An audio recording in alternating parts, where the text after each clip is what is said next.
Le sort des Sinnambriongloiv.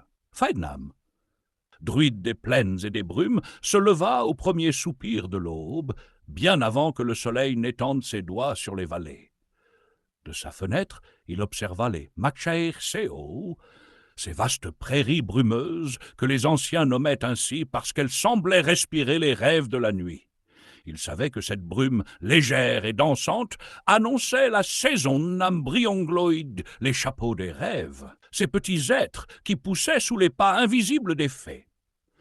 Le druide enfila sa cape de laine et son chapeau usé, ajustant sur son épaule le sisan spiorad, le panier de l'esprit, réservé uniquement aux offrandes sacrées. Mais avant de partir, il jeta un coup d'œil aux moutons dans le pré voisin. Ces derniers semblaient différents. L'un d'eux trottait en rond comme s'il poursuivait une étoile invisible.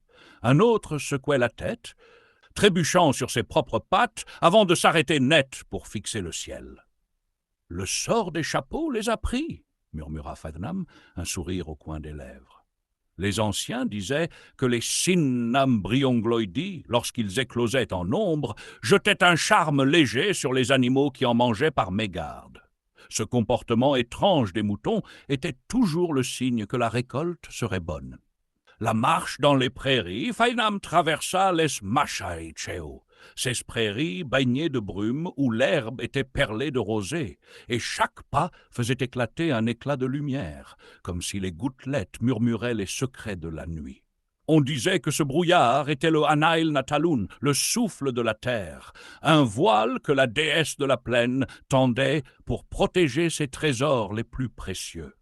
Au loin, il aperçut un cercle parfait où l'herbe semblait plus sombre, presque brillante. Là, il savait qu'il trouverait les Sinnambriongloïdes. Les anciens nommaient ces cercles Siorkael Briongloidi, les cercles des rêves, car ils apparaissaient là où les fées dansaient sous la lune. La découverte des chapeaux des rêves. En s'approchant, Faidnam aperçut les premiers chapeaux.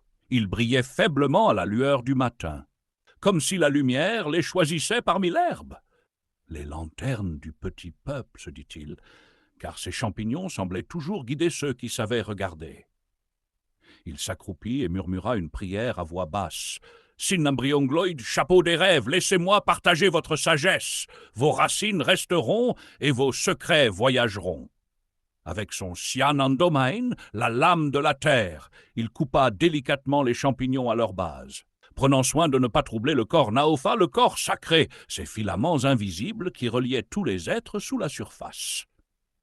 La folie douce des moutons. Non loin, un mouton trébucha contre une souche et s'arrêta pour contempler une libellule inexistante. Faidnam leva les yeux au ciel, amusé. « Ah, les pauvres créatures, vous avez goûté à la danse des rêves, n'est-ce pas ?» Les moutons étaient souvent les premières victimes des Sinnambriongloïdi, mordillant l'herbe sans savoir qu'elle cachait un trésor magique.